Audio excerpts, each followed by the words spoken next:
Dimanche 14 février 2021, bonjour et merci de nous accompagner. Votre soutien est notre force. La force de la radio et du D12, écoutez à Lomé, mais aussi dans la lointaine ville de Tokyo au Japon ou à N'Djamena au Tchad. Ce samedi, à la célébration de la 10e journée mondiale de la radio, les Nations Unies ont choisi le thème suivant: Nouveau monde, nouvelle radio, évolution, innovation, connexion. Justement, grâce à la connexion, les émissions réalisées dans les studios de l'Omégan sont ainsi reçues très loin de nous. En 110 ans de vie, la radio peut toujours porter fièrement son titre de moyen de communication le plus populaire, notamment en Afrique. Heureux ceux qui nous écoutent en FM depuis leur champ à Batoumé dans la V ou dans leur ferme à Gapé dans le Zion. Il en est de même pour ceux qui nous regardent en direct depuis Namoudioga dans la région des Savanes. C'est depuis cette base militaire que le président a semblé confirmer les menaces terroristes qui pèsent sur notre pays. Fagna Singbe a été sans équivoque. La suite risque d'être beaucoup plus difficile car les terroristes contrôlent de nouvelles zones. Ils sont plus aguerris. Les prédictions de la région des Savanes feront écho quelques 48 heures seulement plus tard dans le Sahel. Les djihadistes ont blessé des dizaines de militaires togolais de la MINUSMA au Mali. Les blessures ont fini par avoir raison d'une des victimes. Le Togo est secoué mais n'abandonnera pas le terrain. À l'interne, la situation de la presse est restée préoccupante. Le meilleur journaliste désigné au Togo Top Impact n'a sans doute pas encore fini de recevoir les félicitations que son journal est suspendu pour une durée de 4 mois. Le sort de Ferdinand Haïté et de l'alternative concentre les attentions des organisations de la presse. Réagissant à la situation, le patronat de la presse togolaise a dénoncé ce qu'il qualifie d'acharnement contre la presse privée. Et quand la presse privée est privée de sa liberté, les défenseurs de la liberté ne se font pas prier pour crier leurs craintes et indignations. 11 associations ont écrit cette semaine au ministre de la Communication. Zeus Azia, nouveau membre de la haute autorité de l'audiovisuel et de la communication, a lui écrit à ses collègues de la HAC: je recuse ma signature qui est mise en bas de la décision portant suspension du bi-hebdomadaire alternative.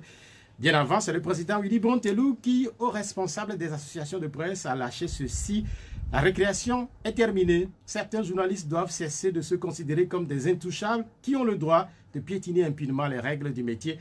Sans doute que parmi ces règles, il y a celle de la déontologie et de l'éthique, mais en vérité, la presse togolaise n'est-elle pas le résultat de notre société? N'est-elle pas malade si effectivement elle est malade parce que notre société est elle-même malade?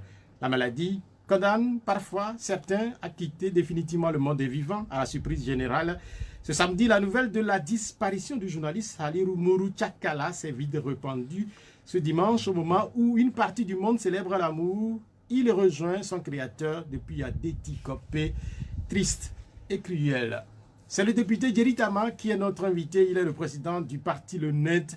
Le D12, c'est avec des questions au 96 50 34 37 et puis 70 43 09 70. L'émission est mise en onde par Jean-Jacques Snobi Atipo. Djeri Tama, bonjour. Bonjour. Comment vous allez? Très bien. Il a l'habitude de s'asseoir dans le même fauteuil que celui dans lequel est assis actuellement notre invité. Halirou Tchakala est un des invités réguliers de l'émission Les Spécialistes. Je vous invite à l'écouter une dernière fois.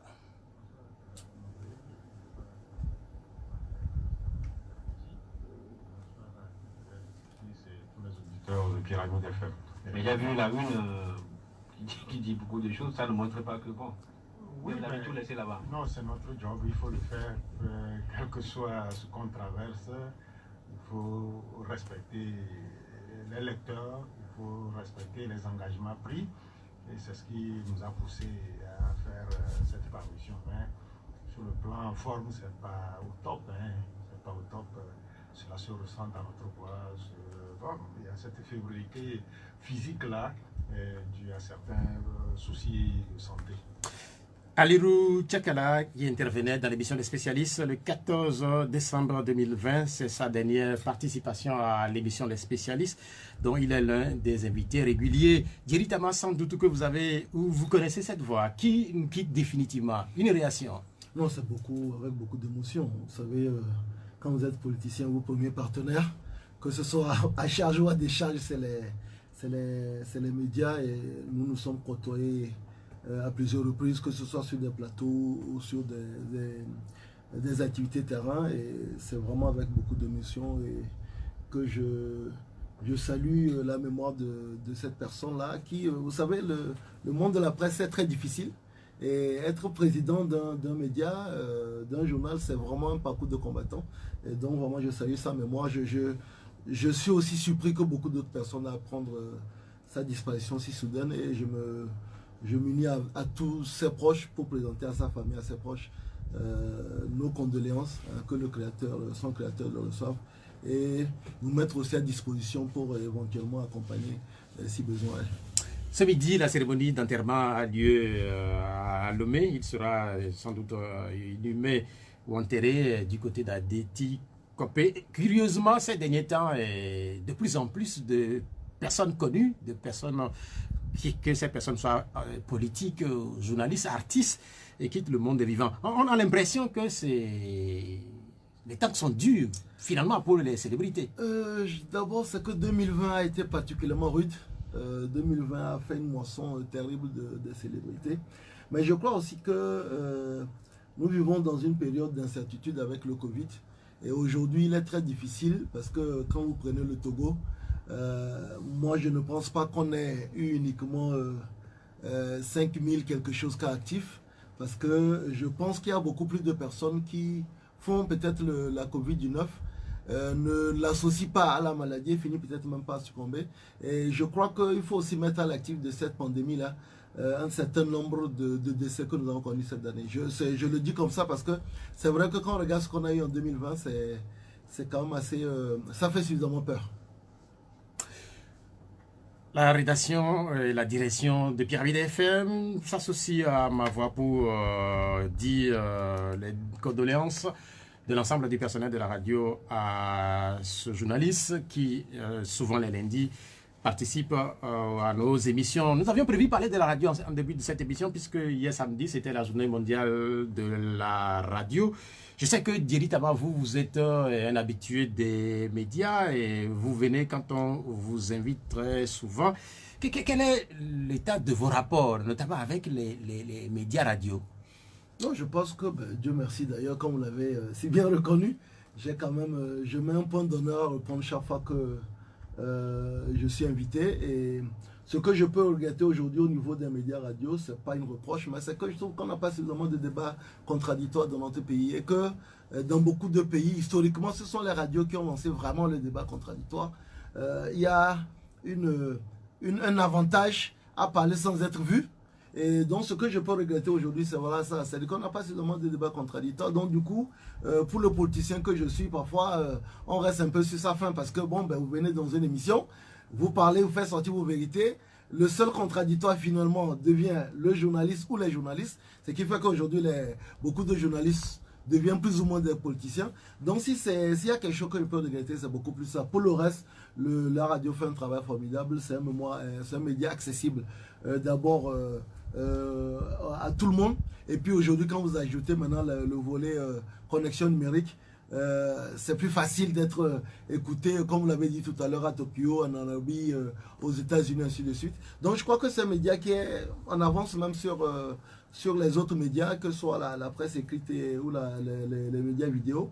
Et tout ce que je peux souhaiter, c'est vraiment bon vent à ce média. Et que, bon, j'ai un certain regret aussi, c'est qu'aujourd'hui, on n'a pas beaucoup d'annonceurs. Et donc, l'absence d'annonceurs fait qu'il est de plus en plus difficile de vivre exclusivement de ce métier-là.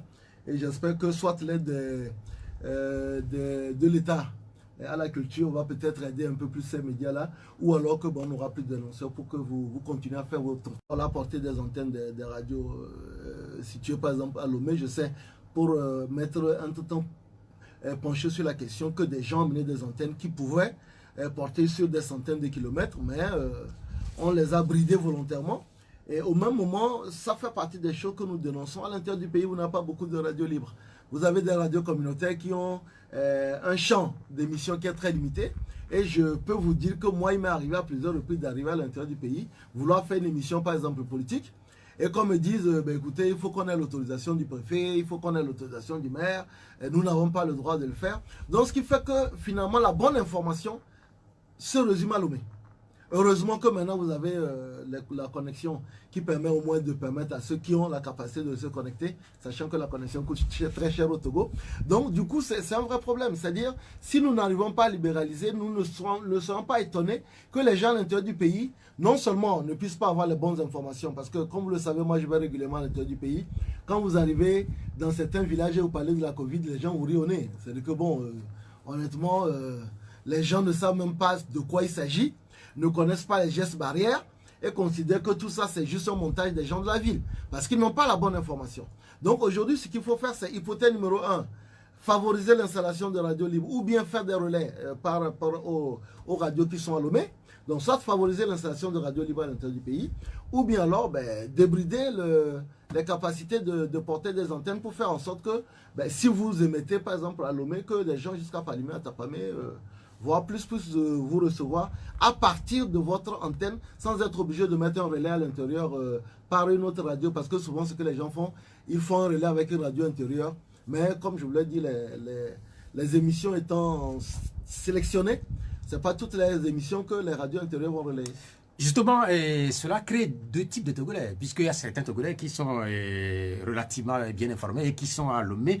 Et à l'intérieur du pays, il y a ces Togolais-là qui ignorent massivement. Et quand vous prenez par exemple la Covid, de quoi il s'agit? Mais je vous dis que, vous savez, moi pendant les campagnes, les politiques, nous sommes surpris parfois d'arriver dans des villages où les gens vous disent non, il ne faut jamais mal parler du président de la République, il ne faut jamais le critiquer. Donc vous imaginez le degré de sous-information que les gens ont. C'est-à-dire que les gens sont encore, d'autres personnes sont encore à l'époque des années 80, quand on n'avait qu'un seul parti au pouvoir et qu'on avait un président, qu'un seul président. Donc on a deux, c'est pas que ça donne l'impression qu'on a deux types de Togolais, on a deux types de Togolais. On a le Togolais qui est informé, qui est aware, qui est donc dans les Alomé et dans certains centres-villes. Et on a l'autre Togolais qui est sous-informé sur tous les sujets, d'autres sanitaires, d'autres politiques, d'autres environnementaux, et qui constitue la majeure partie de nos populations. Et ça, c'est ça, en fait, qui fait que l'inclusion en termes de développement ne peut pas être tant que nous n'avons pas tous les mécanismes et l'information qui font de nous des citoyens entiers. C'est ça. C'est-à-dire qu'aujourd'hui, on a deux types de citoyens. On a le citoyen qui est au courant et le citoyen qui pense que tout doit venir de l'État et qu'en aucune façon on doit critiquer l'État et qui pense que pour qu'une information soit vraie, elle doit soit venir d'un média d'État, Radio Lomé, et Radio Kara et TVT, ou bien être portée par un officiel avant qu'elle ne devienne vraie. Donc c'est ça en fait le type de dichotomie que nous avons dans notre pays. Vous avez des difficultés donc quand vous allez à l'intérieur du pays à avoir des Togolais à savoir tout ce qui se passe autour de leur pays. Vous avez donné de la lumière, et quand je parle de lumière, grâce à votre parti politique, et on sait aussi que vous êtes illustré à donner des tables bancs. Est-ce que vous allez donner prochainement une radio FM? Non, parce que d'abord aujourd'hui les conditions d'obtention de radio FM sont draconiennes et il faut beaucoup d'argent, le dossier, la HACAD. Je ne vais pas dire compliqué parce que c'est peut-être pour se protéger, mais le cheminement est très long, c'est dans un premier temps. Deuxièmement, c'est que les coûts sont aussi assez énormes. Ce n'est pas uniquement le coût d'achat du matériel, mais de l'étude et ainsi de suite. Et puis pour terminer, comme je vous ai dit, une bonne partie des radios communautaires sont limitées. Donc il faudra faire une radio commerciale. Mais quand vous faites une radio commerciale, vous ne pouvez pas faire du social sur une radio commerciale et ça risque de se retourner contre vous. Parce que demain, on va dire que le député a mis la radio et même pour venir faire une petite annonce, il faut payer 500 ou 1000 francs. Alors que dans le village, les gens ont du mal à réunir les 500 000 francs. Je pense qu'aujourd'hui, ce qu'il faut faire, c'est encourager vraiment les ONG et ainsi de suite à mettre en place des radios communautaires qui permettent de relayer les informations concernant par exemple la Covid et ainsi de suite. Mais une radio commerciale, bon, peut-être un jour si j'ai les moyens, ça sera un investissement et il faudra récupérer de l'argent sur cet investissement-là. Mais je continue aujourd'hui à mettre, vous savez, j'installe beaucoup en tant que par exemple député des lampadaires solaires publics dans beaucoup de villages parce que dans un village, il y a le moment où il n'y a pas la lumière et le moment où il y a la lumière. Moi, j'ai grandi au village et je peux vous dire que ça change tout un village, ne serait-ce que sur l'activité nocturne, sur l'étude des enfants, sur la sécurité, ainsi de suite. Donc aujourd'hui, je suis à mon 6e village dans l'Est Mono où j'installe des lampadaires solaires de 300 watts à peu près. Je pense que c'est ma façon, moi aussi, de remercier les populations grâce à je suis à l'Assemblée. Et je le fais aussi dans d'autres localités parce que je pense que quand on a la chance de vivre dans un pays où peut-être par ces affaires on arrive à trouver un peu bah, il faut aussi le redistribuer tout simplement.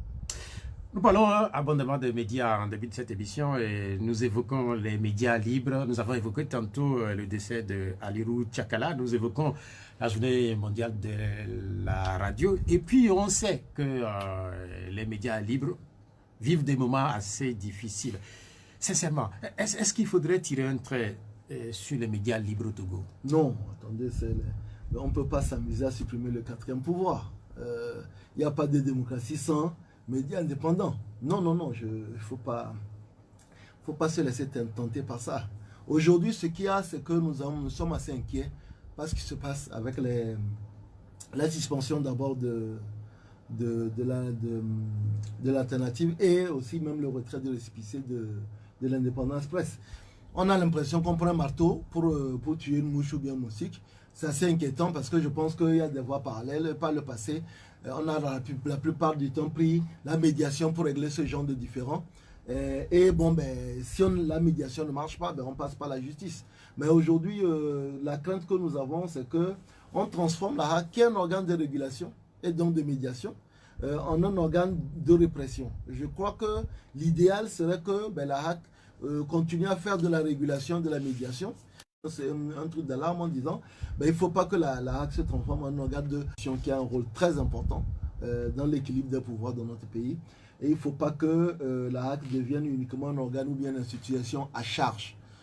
Personnellement, je crois que il ne faut pas que, quand vous citez le président, il ne faut pas qu'on donne l'impression que la HAC est venue pour mettre de l'ordre dans un domaine uniquement à l'encontre des journalistes. La HAC est là aujourd'hui pour protéger les journalistes quand leurs droits sont bafoués et pour éventuellement redresser quand besoin est, mais ce n'est pas uniquement à charge. Donc moi je regrette ces paroles, j'espère que peut-être qu'elles sont sorties de leur contexte, mais il ne faut pas qu'on ait une HAC à répression, c'est pas bon. Vous êtes un acteur public, sans doute que vous avez rencontré durant votre carrière certains journalistes qui se considèrent comme des intouchables. Est-ce que vous avez cette impression-là qu'au Togo, certains journalistes se donnent cette attitude-là, qui sont des intouchables? Non, je ne pense pas qu'il y ait des journalistes intouchables. Ce que je peux regretter parfois, c'est que les journalistes, mais ce n'est pas uniquement le cas du Togo, ne tiennent pas suffisamment compte des émotions des gens. C'est-à-dire qu'on dit, ouais, toutes les vérités ne sont pas bonnes à dire, et puis parfois, il y a la façon de le dire.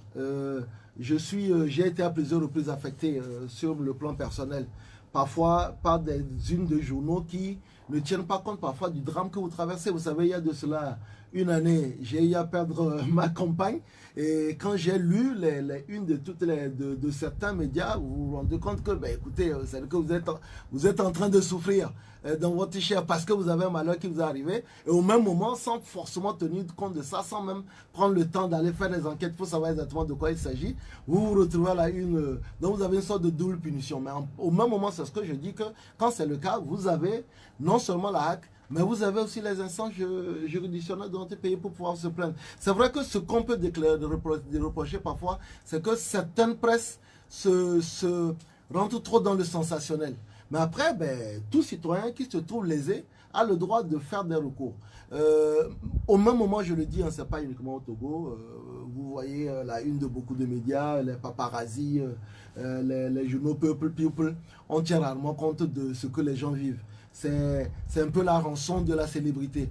Mais je ne crois pas qu'un journaliste se sente au-dessus, parce que tout journaliste sait finalement trouver soit être interpellé par la HAC ou bien répondre de ses écrits dans la presse et au niveau de la justice. Et je n'ai pas encore entendu une seule personne, un seul journaliste qui a refusé de répondre à une convocation, ni de la HAC, ni de l'ETM. Je ne sais pas pourquoi ils sont plus présents maintenant. Autrefois, ils faisaient un excellent travail. Ni de l'ETM, ni du CONAP, ainsi de suite. Et je n'ai pas encore souvenir d'un journaliste qui a refusé de répondre à une plainte posée contre lui au niveau de la justice. Donc personne ne se met au-dessus de la mêlée. J'aurais souhaité que les gens soient plus professionnels, d'une part, respecter la dignité, l'honneur, et d'autre part aussi, ne pas faire dans le sensationnel en publiant, en faisant du gros titre sur des sujets où parfois ils n'ont pas complètement tous les détails, et quand les détails arrivent, on fait juste un entrefilet pour démentir dans le journal. On parle d'acharnement, en réalité, c'est ce qui est dit de plus en plus dans certains milieux, notamment des associations de presse. C'est vrai que sur les derniers mois, il y a eu plusieurs affaires qui ont mis aux prises soit la presse, à la HAC ou à la justice. Il y a eu l'histoire de Carlos Quito, il y a eu le Petrolgate, il y a eu récemment aussi cette interpellation la semaine dernière dans la cour de la préfecture du Golfe. Tout ça, ça ne sonne pas bien pour un certain nombre d'acteurs. Est-ce que vous partagez le fait qu'il s'agit d'un acharnement pour étouffer des voix dissonantes? Non, je pense qu'il faut distinguer deux choses. Il y a une chose qui est intolérable, c'est qu'on aille attraper des gens comme des gangsters pour des questions peut-être de délit de presse. Je ne vois pas pourquoi. Je parle par exemple du cas de Carlos Quito, on n'a pas besoin d'aller le chercher comme s'il venait de mettre une bombe quelque part, alors que il aurait suffi tout simplement de le convoquer et de l'écouter. C'est uniquement quand une personne refuse de déférer à une convocation qu'on peut aller le chercher avec un mandat d'amener. Mais bon, je trouve que ça, il faut vraiment mettre un terme à ça. Cette procédure qui consiste à aller chercher des gens comme des brigands alors qu'ils n'ont jamais fait obstruction ou résistance par rapport aux procédures judiciaires. Donc ça, je pense que ça a condamné, je le condamne fermement. Maintenant, sur le reste, je pense que on ne va pas traiter tous les sujets à l'aune de la même chose. Je prends le Petrogate, ça a été une affaire qui a été traitée à la justice comme dans tous les pays du monde. Il n'y a pas eu une descente musclée au domicile où pour arrêter les journalistes de l'Alternative Express et l'Alternative sur la base de leur publication. Je l'ai dit en demi d'émission, je trouve que la suspension du récépissé de l'Indépendance Express est excessif par rapport à la faute. Donc je crois que de temps en temps, dans notre pays, comme parfois dans certains pays, on a des soubresauts, des tentatives de revenir aux temps anciens. Mais quand je prends par exemple le cas de Carlos, que j'ai suivi un peu, c'est aussi sur l'insistance de la HAC que la procédure a quitté le SRCI pour arriver plutôt à la HAC, parce que on a dit, écoutez, ça c'est d'abord à la HAC que ça se gère, et après éventuellement à la justice. Donc, sur cette affaire, par exemple, la HAC a joué le rôle qui est le sien, a dit non, mais ça, le problème qui se pose ici, c'est un problème qui est d'abord de notre ressort avant de passer à la justice. Donc, je crois que de temps en temps, on se perd un peu. Mais le Togo a, ces dernières années, eu un bon classement au niveau de la liberté de presse. Le classement est édité par Reporters sans frontières.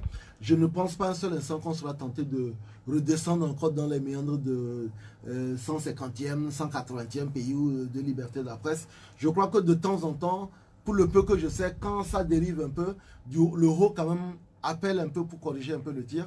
Mais on a toujours des faucons qui ont envie d'en découdre chaque fois qu'il y a un problème qui veut réagir comme dans l'ancien temps. Mais Dieu merci, il y a toujours la raison qui prévaut et on arrive quand même à trouver des solutions. Je crois aussi que quand on parle aujourd'hui de l'alternative, d'abord c'est quand même un journal qui fait beaucoup de travail, beaucoup d'investigations, et c'est aussi pour lui la moisson de la célébrité. C'est-à-dire que tu fais beaucoup d'investigations et c'est des plaintes qui sont posées la plupart du temps au niveau de la HAC, et ça qui fait que la HAC l'interpelle. S'il n'y a pas de plaintes, on ne l'interpellerait pas. Donc là aussi, c'est aussi la manifestation d'un certain travail qui est fait par ce journal. Et il faut qu'il accepte le principe que plus il fait de l'investigation, plus des gens, en voulant se protéger, vont vouloir peut-être en appeler à la HAC, quitte aujourd'hui à ce que la HAC ne se transforme pas en organe de répression, mais en organe de médiation. Vous parlez des années de plomb sans doute quand vous évoquez certaines situations. Il y a eu cette situation aussi et qui a soulevé beaucoup d'encre et de salive. Je parlais de l'interpellation, puis par la suite de la libération de 3 journalistes. Il y a 2 semaines, nous avions eu comme invité dans cette émission Togui Dagban. Il est membre du comité d'action pour le renouveau, mais également chef traditionnel à Dagban. Mais il y a eu des positions qui sont contraires à celles des autorités par rapport au coronavirus au Togo. Il a été convoqué par la suite par le préfet pour ses opinions exprimées sur la gestion ou la présence ou non de la Covid au Togo. Ça aussi, ça a interpellé et beaucoup se sont posés des questions. Non, c'est pour ça que je vous ai dit que de temps en temps, vous avez des individualités qui sont tentées par le retour aux années sombres. C'est-à-dire que ce n'est pas une règle générale. La preuve, c'est que, ben, écoutez, je suis avec vous aujourd'hui, on est en train de faire une émission. Je ne pense pas que mes propos que je tiendrai ici en sortant, il y aura des gens qui viendront m'arrêter ou bien m'interpeller. Mais quand je suis, par exemple, ce qui s'est passé au niveau de la préfecture, je pense que c'est aussi là une initiative malheureuse du préfet par rapport aux agents qui gardent sa préfecture. C'est tellement facile à un préfet de dire aux gardes qu'il a à sa disposition, ben écoutez, arrêtez tel ou tel journaliste pour avoir fait une interview dans l'enceinte de la préfecture, sachant quand même que l'enceinte de la préfecture est une institution étatique, donc publique, où les journalistes ne sont pas interdits de faire leur activité. Mais comme je vous le disais tout à l'heure, on serait dans l'ancien temps que on aurait gardé peut-être ces journalistes-là durant beaucoup de jours, mais assez rapidement. Donc ceux qui font la régulation ont intervenu pour dire écoutez, arrêtez vos histoires. C'est quoi cette histoire d'arrêter des gens sous le prétexte qu'ils font un truc à la préfecture? Donc aujourd'hui nous sommes sur le yin et le yang. C'est-à-dire qu'il y a des gens qui incarnent l'ancien temps, il y a des gens qui incarnent la nouvelle époque, il y a une bataille qui se fait. Pour le moment, réjouissons-nous que c'est le yang qui l'emporte légèrement. Et espérons que en fait, les amateurs ou bien les adeptes des anciens temps vont disparaître bientôt pour que la presse puisse faire son travail. Mais je répète encore, sans moyens, vous pouvez donner toute la liberté de presse à tous les journalistes. Sans moyens, ils seront toujours assez démunis pour faire le travail. Juste pour rire, on espère qu'à la fin de cette émission, vous ne serez pas convoqué par la présidente de l'Assemblée nationale pour les opinions exprimées ici. Vendredi, par exemple, le patronat de la presse togolaise a demandé l'annulation de la décision portant suspension du journal Alternatif. Est-ce que vous direz la même chose? Moi, vous savez, il y a une chose que je regrette dans ce pays. C'est que nous ne voulons pas mener les poursuites à leur terme. Dans ce pays, il y a eu des journalistes, il y a eu des journaux qui ont saisi les tribunaux administratifs. Une saisine en référé, c'est-à-dire qu'ils font que la décision de suspension immédiate sur des décisions prises par la HAC. Mais qu'on saisisse le tribunal administratif, c'est une décision administrative, saisissez le tribunal administratif, faites valoir vos droits. Et on l'a déjà vu par le passé. Je ne suis même pas en train de parler du futur. Je ne vais pas nommer les journaux, mais il y a eu au moins 2 journaux qui ont saisi la HAC et qui ont saisi le tribunal administratif sur les décisions de la HAC et ils ont eu raison. Donc il ne suffit pas de se gargariser dans les coins en disant suspendez la dispension. Non, allez saisir le tribunal administratif. Le problème c'est qu'on dit quand quelqu'un fait semblant de mourir, faites semblant de l'enterrer. Aujourd'hui, si vous saisissez le tribunal administratif qui refuse de se prononcer, là vous pouvez dire oui, vous voyez bien entendu que faites le pouvoir accomplice nani nana. Mais si vous ne saisissez pas le tribunal administratif et que vous criez de gauche à droite que il y a déni de justice ainsi de suite, mais qui va vous rendre justice, mon Dieu? Saisissez le tribunal administratif, il est là pour ça. Et ça a déjà été fait. Donc, oui, j'aurais souhaité que la HAC suspende sa décision, mais ça ne peut être fait que par décision judiciaire. Nous sommes avec le député Djeri Tama et il nous reste encore beaucoup de temps à passer avec lui et plusieurs sujets à évoquer. Je rappelle que Djeri Tama, c'est un ancien militaire. Nous allons parler de la situation des militaires parce que cette semaine, des soldats togolais ont été l'objet d'attaques du côté du Mali. Il y a cette question qui vient comme ça et qui peut paraître un peu bête. On a l'impression ou on souhaite que ça n'arrive pas au Togo et dans ces genres d'opérations. Malheureusement, c'est arrivé une nouvelle fois. Non, mais d'abord, c'est que les attaques sont quasi quotidiennes au Mali sur les positions tenues soit par les FAMA ou par la MINUSMA. Et donc, au fait, le Togo ne fait pas une exception. Que ce soit les Tchadiens, les Ivoiriens, les Sénégalais, quasiment toutes les Bangladais, tous les contingents sont attaqués au quotidien. Vous savez, c'est les modes opératoires des djihadistes. Ils arrivent en petit comité, ils font des dégâts et puis s'en vont. Donc, nous n'avons pas la primeur de ces attaques. Nous n'avons même, s'il faut faire le décompte macabre, nous n'avons pas le plus grand nombre de morts dans ces attaques-là. Et tout ce que nous pouvons faire, c'est vraiment prier pour nos militaires qui sont là, reconnaître leur bravoure, parce que si le compte rendu qui nous ont arrivé, c'est qu'il y a eu des échanges de tirs sur 1 heure environ.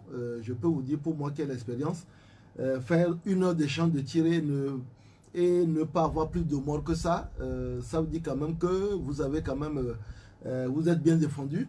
Et les rebelles ou bien les djihadistes ont une particularité, c'est qu'ils emportent toujours leurs morts. Donc du coup, aujourd'hui, on ne peut pas savoir en réalité combien de morts il y a de l'autre côté, combien de blessés il y a de l'autre côté. Donc moi, tout ce que je peux faire, c'est d'abord saluer la mémoire de cet officier qu'on a perdu. Vous remarquez aussi que souvent, au Mali, on perd beaucoup d'officiers. C'est la preuve aussi qu'ils s'engagent, c'est-à-dire qu'ils ne restent pas terrés derrière une salle de commandement ou bien dans un bunker, mais ils vont au feu. On avait déjà perdu un capitaine, là on perd encore un capitaine, donc je salue sa mémoire. Et je salue aussi tous ceux qui sont aujourd'hui sous soins intensifs et tous ceux qui ont été blessés dans cette attaque-là. Mais ça veut dire aussi que le travail qu'ils font là-bas est important. Et que c'est ce que je dis à tout le monde, c'est qu'ils font une bataille d'avant-garde. Vous savez que si Serval et les autres pays africains n'avaient pas intervenu quand les djihadistes étaient en train de descendre, peut-être aujourd'hui on aurait des djihadistes à Lomé. Parce que c'était quand même une vague qui descendait. Donc aujourd'hui, tout ce qu'on peut dire, c'est que c'est quelque chose qui arrive à tout le monde. Ce n'est pas uniquement le contingent togolais. Et que nous devons plus les encourager, plus les soutenir. Je déplore qu'il y ait autant de séparation, de distance entre les militaires togolais et la population togolaise. Mais bon, notre histoire commune est ce qu'elle est. Donc voilà ce que je peux dire sur cette histoire-là. Ils se battent, ils sont vaillants, ils ont de la riposte, ils sont plutôt, sur le plan des armes individuelles, ils sont plutôt bien armés. Et puis voilà. Est-ce que vous voulez dire que entre les militaires togolais et les populations togolaises, c'est pas le grand amour? Non, c'est pas le grand amour. Aujourd'hui, vous savez, moi une fois j'ai écouté quelque part, on parlait aussi de à l'époque, c'est un blindé qui avait sauté sur un truc, des gens disent, de toute façon c'est bien fait pour les Togolais, les militaires togolais, voilà, qu'on a qu'à bien les tuer là-bas, pour parler beaucoup plus couramment. Donc oui, on a vraiment un grand fossé. C'est pas uniquement la faute de la population, il y a vraiment une réconciliation qu'il faut refaire entre l'armée et le reste de la nation, parce que aujourd'hui, d'abord, beaucoup de Togolais ne savent pas ce que nos militaires font là-bas. On ne peut pas, vous prenez n'importe quel Togolais, vous dites, mais vous savez combien de militaires sont déployés au Tchad et au Mali? Ben, ils ne savent pas quelles sont les missions qu'ils font là-bas. Qu'est-ce qu'ils font concrètement? On ne sait pas. Donc il y a ce manque aussi de communication. Vous voyez, parfois on regarde dans les films, pendant la Première Guerre ou la Deuxième Guerre mondiale, les familles restaient à la maison, parfois font des colis qu'ils envoient aux militaires au front sans forcément avoir un parent au front. C'est-à-dire qu'aujourd'hui, pourquoi l'armée n'organiserait pas à ce que des bonnes volontés, des bonnes femmes passent en face des plats typiquement togolais pour envoyer à nos militaires qui sont là-bas? Pourquoi, par exemple, au moment du froid, on ne peut pas envoyer peut-être des habits qui tiennent le froid à nos militaires? Pourquoi est-ce que dans les écoles, on ne peut pas organiser des correspondances, comme on le voit dans certains pays, des élèves qui écrivent aux militaires qui sont au front? Je pense que moi, j'ai été au front, hein, vous savez, j'ai été en Côte d'Ivoire, on m'a tiré dessus, on m'a raté, j'ai tiré sur les gens, je les ai ratés aussi.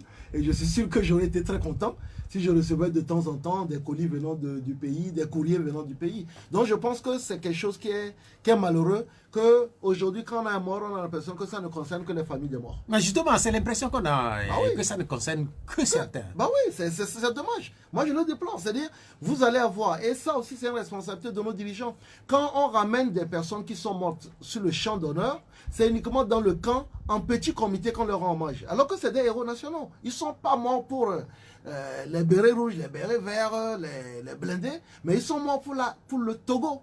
Et si on doit faire une cérémonie hommage, ça doit être une cérémonie nationale, comme on a pu le faire par exemple pour ceux qui sont morts à Kabila. Mais on voit, c'est uniquement dans les camps, on les retrouve. Non, c'est dommage. Il faut que ces personnes soient célébrées comme des gens qui sont morts pour le Togo et qu'on puisse permettre, d'une part, la représentation nationale, donc un certain nombre de députés, un certain nombre de membres de la société civile, des médias, ainsi de suite, et qu'on puisse communiquer même pour le mort. Aujourd'hui, on vous dit qu'on a perdu un officier mais je ne suis même pas sûr que vous qui êtes journaliste aujourd'hui, vous connaissez son nom, son prénom, son pédigré. Alors que c'est quelqu'un qui est mort. Si on doit avoir un panthéon au Togo, ben c'est quelqu'un qui doit être au panthéon ou bien aux invalides, ou bien comme on fait aux États-Unis à Arlington. Mais vous savez très bien que dans nos pays, on parle toujours de la grande muette et on ne communique pas assez autour de cette grande muette. Le Pentagone a une télévision En France, vous avez le CILPA, vous avez plein d'organes de télévision, de radio. Entre-temps, même autrefois, je ne sais pas, j'ai cherché le site, je ne l'ai pas retrouvé, mais autrefois, les FAT avaient un site internet. Non, les armées doivent communiquer. Il y a le confidentiel défense et il y a la communication institutionnelle. Il faut faire la différence de ça. Le confidentiel défense, est-ce qu'il rentre dans ce que tout le monde ne doit pas savoir?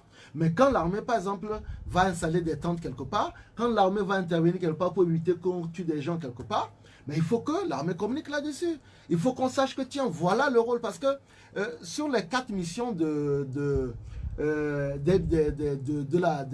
forces de défense au Togo, il y a certes la protection du territoire, mais il y a aussi la participation aux missions humanitaires. Donc, c'est aussi un des pans. Il y a la participation aux actions sociales. Donc, ça fait partie des missions de nos forces de défense. Et c'est dommage qu'on n'en parle pas suffisamment. Résultat, on ne parle des militaires que quand il y a répression dans les manifestations au Togo. C'est dommage. Ce n'est pas le seul point sur lequel on entend parler d'eux. Je veux bien qu'on les dénonce quand ils font des choses, des bavures. Je suis souvent l'un des mêmes de ceux qui les dénoncent. Mais tant qu'à faire, quand ils font de bonnes choses, qu'on puisse aussi en parler. Votre diagnostic, il est sans doute réel puisque on a lu depuis la survenue de cette nouvelle attaque, il y a quelqu'un, député, il dit mais pourquoi ne pas retirer les soldats togolais tout simplement? Non, il ne faut pas le faire. Si on retire les soldats togolais, demain on aura la Guadi Salomé. non, les gars. Nous sommes dans un monde planétaire qui se soutient. Et parfois, comme je l'ai dit, il faut mieux faire la bataille d'avant-garde loin de chez nous. Moi, quand vous voyez ce qui se passe dans un pays où le djihadisme ou bien le terrorisme s'installe, une fois qu'il est installé, il est enraciné, vous ne pouvez plus l'en sortir. Ça fait partie de ce que nous appelons aujourd'hui les guerres asymétriques. Non, il vaut mieux faire le combat là où il est. C'est vrai, la vocation, mais au fait, au même moment, n'oublions pas, hein, la vocation d'un militaire, c'est de mourir pour sa communauté nationale et de donner la mort. Ben, en réalité, quand les gens ont tiré sur eux, ben, ils ont riposté.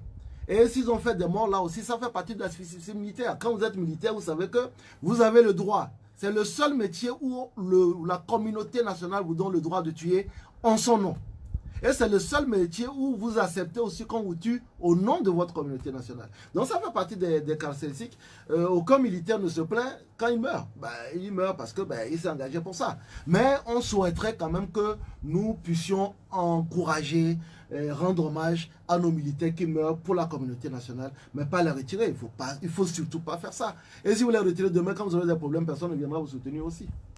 Vous avez rendu hommage à ces militaires-là sur votre page Facebook et il y a une partie qui nous a quand même interpellé. Vous dites, à ces soldats sans âme qu'on avait habillés pour un autre destin, à quoi peut leur servir de se lever matin, eux, qu'on retrouve au soir désœuvrés, incertains? Explication. Non, vous savez, les missions humanitaires ou bien d'interposition sont les plus ingrates. La plupart du temps, on vous dit, vous ne ripostez que quand réellement vous avez pris à partie. C'est-à-dire que si quelqu'un vous tue une seule balle et puis disparaît, ben, vous ne ripostez pas. Vous avez des règles d'engagement qui sont très complexes. Donc du coup, c'est des missions très amères. Au fait, j'ai cité un poème d'Aragon. C'est des missions très amères parce qu'en réalité, vous ne savez pas où est-ce que vous en êtes. Vous ne savez pas qui est l'ennemi. Vous ne savez pas contre qui braquer vos armes parce que parfois l'ennemi vient en habit en civil. Il a son arme sous lui, il tire, il s'abrite derrière les civils et puis vous ne pouvez plus tirer parce que si vous tirez, c'est vous qui êtes le mauvais. Donc voilà à quoi m'a fait penser leur mission. C'est vraiment des missions où à la fin de la journée, vous ne savez plus ce que vous faites concrètement, vous ne savez pas qui est l'ennemi. Et vous avez toujours l'impression que quel que soit ce que vous faites, c'est vous toujours qui êtes dans le tort. Vous avez rarement des missions onusiennes qui sont acceptées dans les pays où vous êtes. Vous êtes là parfois pour amener la paix aux gens et puis c'est les gens pour qui vous êtes là qui sont les premiers à vous conspirer, à vous vilipender même. Donc voilà, comme je vous l'ai dit, j'ai été casse-bleu et c'est beaucoup plus à la situation assez tragique de ces militaires-là que ces vers-là m'ont inspiré. Oui, il y a eu ces événements qui se sont produits au Mali, mais quelques jours auparavant, le chef de l'État du Togo, le chef de l'État, Fagne Singbe, en intervenant devant les militaires togolais, prédisait un peu ce qui allait se passer, que le futur va être dur. C'est vrai aussi qu'on a eu des renseignements disant que certains pays du Golfe de Guinée sont ciblés, notamment le Bénin et la Côte d'Ivoire. On a pensé à un moment donné que le Togo est hors d'atteinte. Mais visiblement, c'est un peu comme si nous sommes tous dans le même sac. À quoi doit-on s'en tenir? Non, mais bon, sur le fond, le Bénin a déjà eu son lot de djihadistes, vous le savez. à San Pedro, en Côte d'Ivoire, il y a déjà une attaque djihadiste. Donc en réalité, ils sont là. Maintenant, c'est la capacité à intervenir qui peut être peut-être remise en cause. Sinon, ben, le Pendjari aujourd'hui est infesté par les djihadistes. Donc je pense que vous savez, le Pendjari, le Togo est bordé donc à l'est par le Pendjari, puis au nord par le Burkina Faso. Cette zone-là est infestée par des djihadistes. Et je pense que l'intervention du chef de l'État consistait vraiment à ravigorer l'énergie des militants en disant, ben, n'ayez pas l'impression que parce que vous êtes là depuis longtemps, rien ne se passe, que rien ne se passera. Soyez vigilants, soyez sur vigilance.com. Et bon, la seule chose que je peux nuancer, c'est que même si au lendemain de l'intervention du chef de l'État, il s'est passé quelque chose, Dieu merci, c'est pas dans la zone Namoudjoga que ça s'est passé au Mali. Et je ne veux pas non plus dire que tant qu'à faire que ça se passe plutôt là-bas. Ce que nous souhaitons, c'est que cette violence-là cesse pour que nous nous consacrons plus à la construction de nos pays. Mais je crois que c'était très important, cette intervention. Je reviens encore aujourd'hui à la bunkérisation. Hein. J'aurais souhaité que ce genre d'intervention-là, de rencontre, ne soit pas uniquement peut-être entre le chef de l'État et les militaires, mais que peut-être des députés, peut-être des journalistes, peut-être des gens de la société civile puissent participer pour dire aux militaires, nous sommes tous avec vous. Nous sommes tous de cœur avec vous. Les députés sont de cœur avec vous. La société civile est de cœur avec vous. Les journalistes sont de cœur avec vous. Pour que nos militaires n'aient pas l'impression qu'ils sont ostracisés, qu'ils sont mis à côté, mais que la communauté entière les soutient quand il s'agit de défendre l'intégrité de notre territoire, d'assurer la sécurité de nos populations. Merci beaucoup, Djeri Tama. Je rappelle que vous êtes député à l'Assemblée nationale et que vous êtes le président du parti politique Le Net. Nous venons de passer 45 minutes avec vous. Et comme le veut la tradition, nous allons permettre aux auditeurs de participer à cette émission sur nos numéros 96 50 34 37 et puis 70 43 09 70. Allô, bonjour. Oui, bonjour. Oui, on vous appelle comment? Pelé, allez-y. Honorable, bonjour. Bonjour, monsieur Pelé. Bonjour. Bon, la première question que je voulais dire, c'est d'abord, vous parlez de la presse congolaise que vous avez attaquée, que le régime même a utilisé pour détruire les opposants. Aujourd'hui, la presse est le quatrième pouvoir. Vous êtes le deuxième pouvoir à l'Assemblée, je veux dire. Est-ce que vous vous sentez opposant à l'Assemblée aujourd'hui? Est-ce que vous êtes opposant avec tout ce qui se passe dans ce pays et la presse est attaquée, les opposants sont chassés partout? Où se trouve maintenant l'état de droit? La deuxième préoccupation, c'est concernant la décision que l'armée ou bien le chef d'État de l'armée a pris concernant des gaz auprès de nos ministres ou bien de nos forces députés autres là vont quitter. Est-ce que la décision a été exécutée sur le terrain, vous en tant qu'ancien militaire et en tant que député à l'Assemblée? Merci. Bien, merci pour vos préoccupations. Réaction. Bon, je n'ai pas très bien compris la deuxième question. Pour la première question, je l'ai dit tout à l'heure, il faut savoir séparer les choses. L'Assemblée nationale, c'est voter les lois et contrôler l'action du gouvernement. Je dis bien contrôler, ça veut dire que il y a des choses que le gouvernement peut faire et nous allons lui demander de nous expliquer. Mais nous n'avons pas, nous avons une séparation du pouvoir qui fait que, en fait, en la limite, en dehors peut-être de faire dissoudre un gouvernement, mais il faut avoir la majorité requise pour ça. Les capacités en termes de contrôle de l'action gouvernementale sont plutôt interpellatives. Donc voilà, je l'ai dit tout à l'heure qu'il y a des décisions. Aujourd'hui, Carlos Quetero a fait appel de la réception de la suspension de son récipicé. C'est une bonne chose, on va suivre. Et aujourd'hui, j'aurais souhaité que l'alternative porte plainte au niveau du tribunal administratif. Donc, il ne faut pas que nous prenions la place aussi des instances judiciaires qui existent dans notre pays. Et je le redis encore, aujourd'hui, nous avons une Assemblée nationale avec 14 députés de l'opposition. Je suis président d'un groupe parlementaire avec 4 députés sur 91. Tout ce que je peux faire, c'est peut-être faire du lobby. Mais je n'ai pas la majorité de blocage qui me permet de bloquer certaines choses à l'Assemblée nationale. C'est ça aussi la vérité. Sur la question de la saisine du tribunal administratif, nous lisons sur notre page Facebook, Daniel Badagbon Zogbe, il dit que le journal Alternative a saisi effectivement le tribunal administratif. C'est une très bonne chose. À propos de la deuxième partie de la question, c'est vrai qu'en début d'année, on a lu une note de la ministre de la Défense demandant aux soldats déployés auprès des personnalités de retourner dans les camps. Je ne sais pas si de cela qu'il s'agit dans l'intervention de notre ami. Mais sur le fond, est-ce que vous êtes d'accord qu'à un moment donné, que ces soldats-là qui sont déployés, qu'on voit devant certaines maisons privées, retournent au camp? Non, mais écoutez, d'abord, c'est que vous savez que les déploiements ne sont pas fortuits. Dans tous les pays du monde, par exemple, un ministre a droit à une sécurité, d'abord à un escorte qui l'accompagne partout et à une sécurité de son domicile. Ce n'est pas le privilège du Togo. Moi, par exemple, là où je suis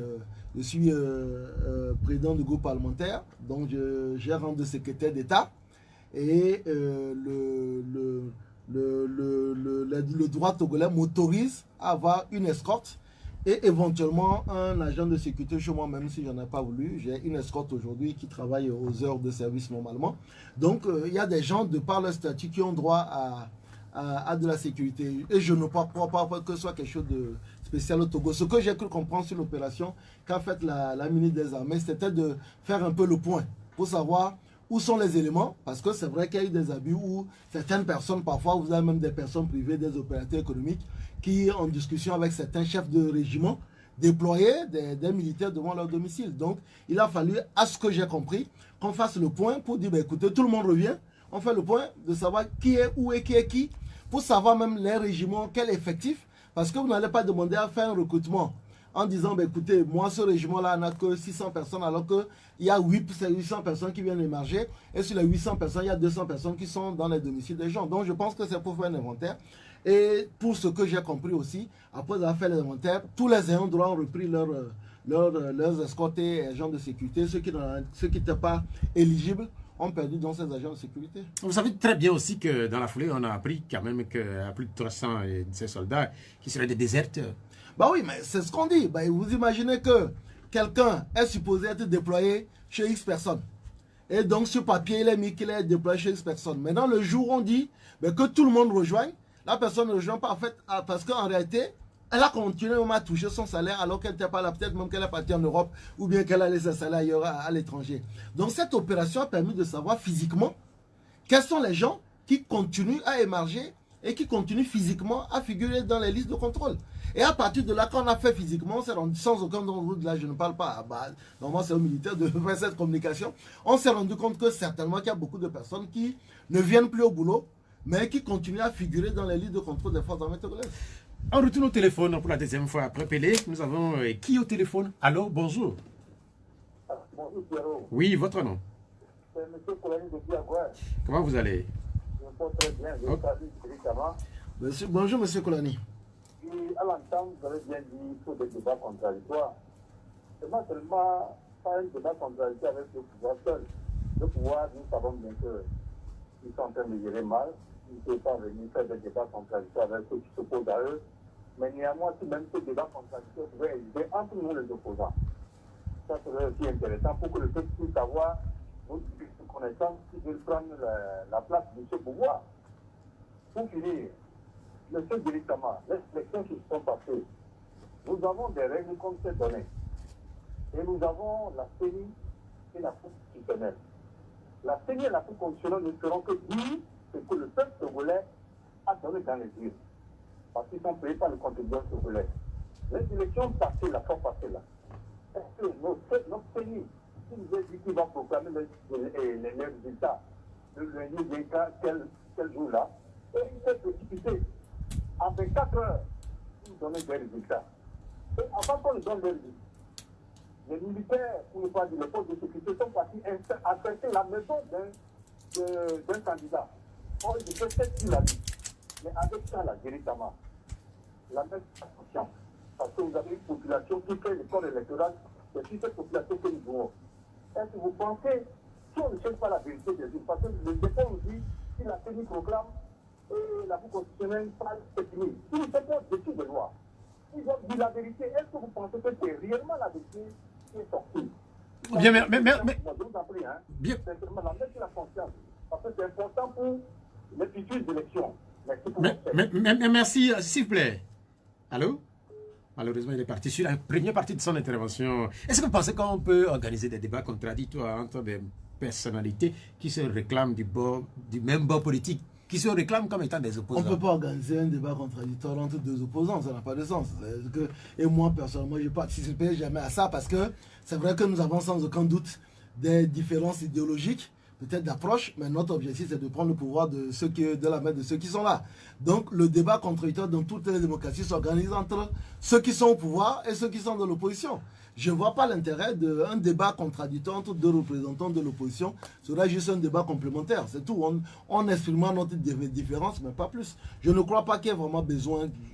On peut faire des débats alternatifs entre des représentants de l'opposition, mais le vrai débat contradictoire se fait entre les représentants du parti au pouvoir. Ça peut être des personnes qui sont peut-être même des coalisés avec le parti au pouvoir, et des gens qui sont de l'opposition. Donc je vois pas ça. Malheureusement, j'avais voulu avoir des précisions auprès de Konani. Malheureusement, on l'a perdu. La deuxième partie de la question. Non, la deuxième partie, vous savez, moi j'ai condamné, heureusement que j'écris beaucoup et mes écrits restent, j'ai condamné quand par exemple la maison de M. Agbemé a été encerclée.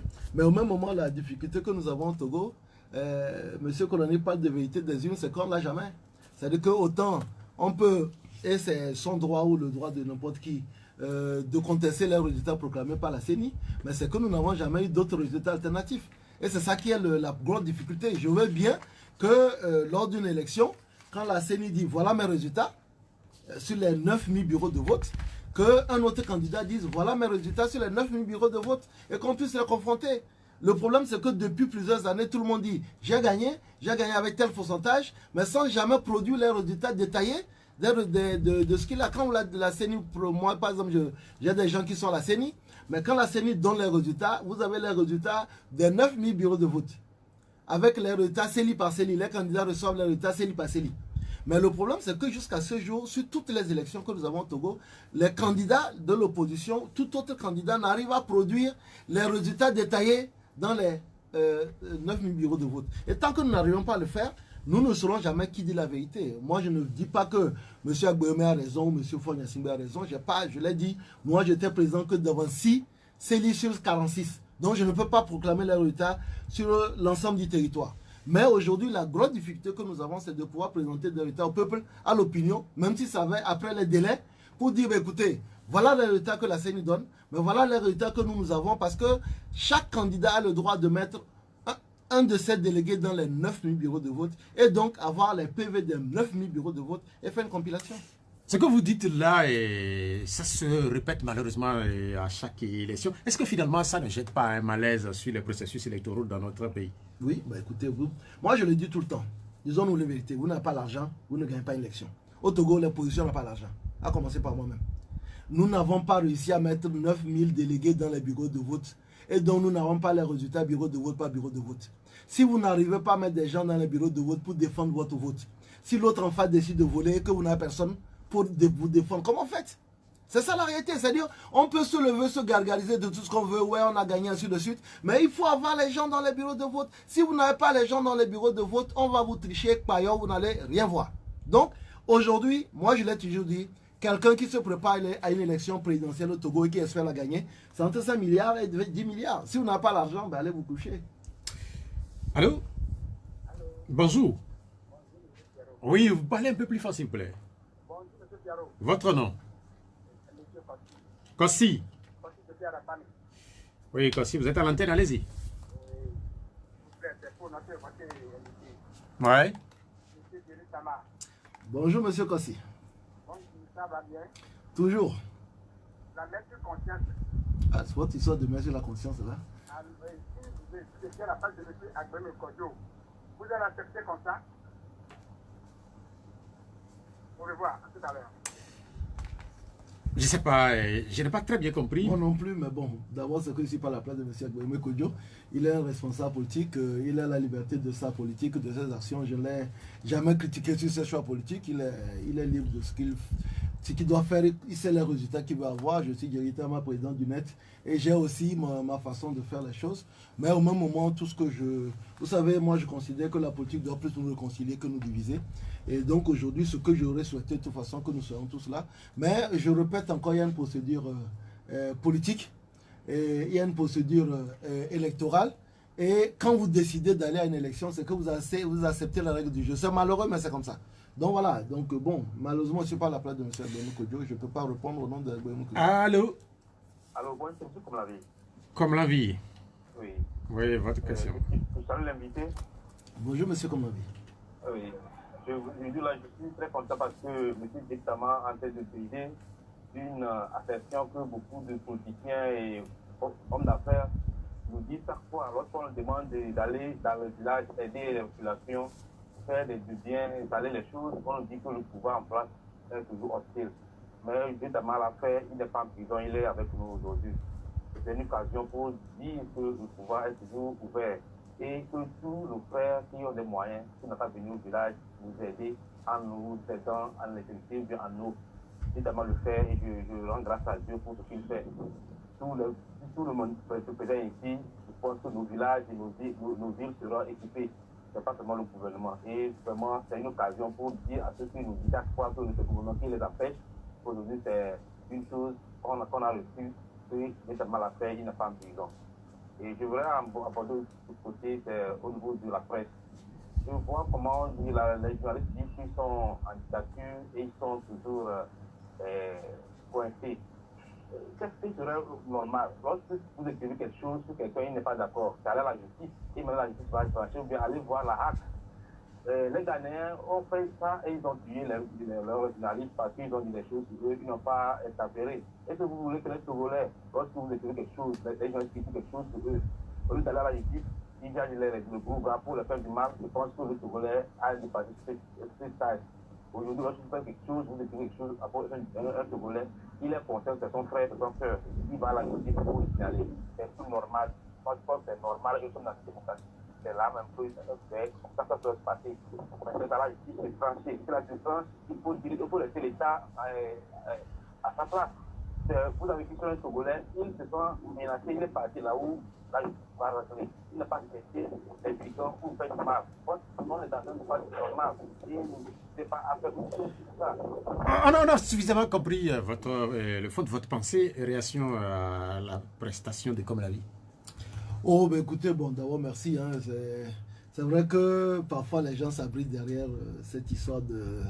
On nous empêche. Moi, je fais des actions sans avoir jamais été empêché par quoi que ce soit. La plupart du temps, c'est voir juste le chef du village ou bien le responsable du CDQ.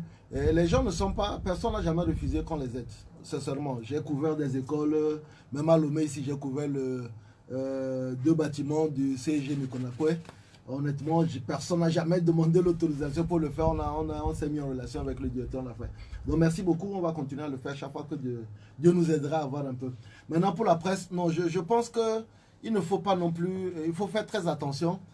La HAC, c'est la régulation. Si vous êtes senti lésé par une publication, le mieux, c'est de le traiter par voie de justice. Maintenant, vous pouvez toujours porter plainte à la HAC, il n'y a pas de souci. La HAC regarde si la déontologie a été lésée. C'est-à-dire que si le journaliste n'est pas resté dans la règle journalistique. Je prends un exemple très simple. Vous avez détourné de l'argent. Un journaliste en parle pour dire que vous avez détourné de l'argent. Ben, s'il a avéré que vous avez détourné de l'argent, il est évident que ben, la HAC dira, ben, écoutez, voilà, le journaliste n'a fait que relater une information. Maintenant, vous arrivez à la justice, c'est la justice qui va faire des enquêtes avec le juge d'instruction, ainsi de suite, pour vérifier si vous avez réellement dû détourner ou pas. Si vous avez détourné, ben, vous êtes condamné. Si vous n'avez pas détourné, ben, le journaliste sera amené à refaire.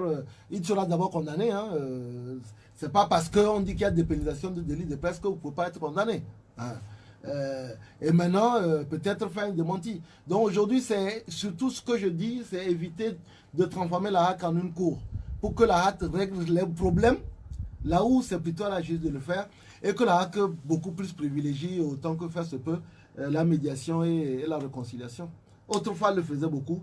C'est pour ça que je disais tout à l'heure que ça me gêne que le président de la HAC dise que la récréation est terminée, même s'il le pense, il n'a pas à le dire de toute façon. Allô? Allô? Allô? Allô? Allô, Oui. bonjour M. Pierrot. Bonjour. Oui, c'est Saturnin depuis la Constitution. Oui, allez-y. Je salue l'invité. Bonjour, monsieur Saturnin. Oui, bonjour, monsieur l'honorable. Je voulais seulement comprendre quelque chose. Comme vous avez fait aussi l'armée togolaise, je voulais savoir ce que deviennent les éléments des forces armées qui sont de jour en jour radiés du corps de ce métier. Est-ce qu'il y a un projet pour les recycler ou bien un suivi qui, c'est-à-dire après leur radiation, quoi? Parce que actuellement, les risques d'insécurité, le djihadisme par-ci, le terrorisme par-là, est-ce qu'ils ne constituent pas une proie facile à ce métier de violence? Merci beaucoup. Bien, merci pour votre préoccupation. Ben écoutez, moi j'ai quitté l'armée depuis 2008, je ne suis pas devenu djihadiste. Il y a une vie après l'armée. Mais vous avez choisi de devenir politicien. Oh, Il y a ben, certains qui peuvent choisir de devenir des bandits. Quand j'ai quitté l'armée, j'étais loin d'imaginer quand je serais en politique. Non, vous savez, il y a deux types de radiations. Il y a des radiations sur discipline et sanctions statutaires, c'est-à-dire que vous avez commis un crime ou bien un délit qui recommande qu'on vous déshabille, comme on a l'habitude de le dire, et après même peut-être à vous mettre à la disposition de la justice. Et puis il y a les radiations qui sont juste constatées parce que la personne entre-temps ne vient plus au service. Et on a, comme je l'ai dit tout à l'heure, on a fait qu'une mise à jour en réalité des listes de contrôle. Donc quand on dit qu'il y a par exemple 300 personnes qui sont radiées, c'est pas comme si on a déshabillé 300 personnes, mais c'est qu'on a fait qu'une mise à jour des listes. Maintenant, ce que je dois dire, c'est que vous avez, en réalité, c'est peut-être maintenant qu'on en parle, mais toutes les années, il y a énormément de personnes qui quittent l'armée. C'est-à-dire que moi, j'en connais plein, soit une punition, un coup de tête, un business qui s'est arrangé quelque part, des gens partent même à l'étranger. Il y a plein de personnes qui partent, mais ça ne constitue pas non plus forcément des causes d'insécurité. D'abord, c'est que quand vous prenez le banditisme dans nos rues, la plupart de ceux qui braquent même les gens avec des pistolets traditionnels n'ont pas forcément fait l'armée. Donc je ne crois pas que ce soit forcément une source d'inquiétude. Je ne crois pas forcément que les gens qui sont djihadistes aujourd'hui sont des anciens militaires. Mais il n'en reste pas moins que ça peut être inquiétant de se dire qu'il y a autant de personnes qui maîtrisent le maniement des armes qui soient dans la rue. Dans la rue comme ça. Oui, sur la question des militaires, il y a à côté Kankou qui dit pourquoi les soldats togolais sont souvent sur le terrain où les djihadistes sont fréquents. Alors que notre pays n'est pas une cible pour le djihadisme, n'est-ce pas une manière de provoquer les djihadistes? Non, mais il y a une dizaine de nationalités qui sont, par exemple, nationalités africaines qui sont au Mali. Et ça fait partie des accords de défense et de la solidarité internationale. Les pays donnent des troupes pour le maintien de la paix dans beaucoup de pays. Donc non, c'est pas nous seuls. Hein. Aujourd'hui, il y a même rien que sur la CEDEAO, il y a une dizaine de nationalités qui sont dans l'aménagement. Donc non, vous avez même des Bangladais qui sont au Mali, vous imaginez bien. Donc non, on n'a pas la primeur. Et puis bon, c'est pas parce qu'on a des militaires au Mali que les djihadistes reviendront fortement au Togo par représailles, quoi. Après, maintenant, ça peut arriver. Il faut se dire que nous les avons déjà eu, peut-être même chez nous. On a vu, je l'ai dit tout à l'heure, à San Pedro, donc sur le littoral en Côte d'Ivoire, on l'a vu dans le Pendjari au Bénin. Donc rien ne dit que nous, même entre-temps, même les djihadistes ont traversé le Togo et on les a attrapés. Donc rien ne dit que nous-mêmes, on n'est pas déjà infestés. C'est pour ça que je dis la vigilance, ça ne doit pas être uniquement celle des militaires, mais la vigilance doit être collective. Toutes les populations doivent faire cette veille sécuritaire pour que chaque fois que vous constatez quelque chose qui n'est pas normal dans votre voisinage, il faudra aussi qu'on ait un numéro vert.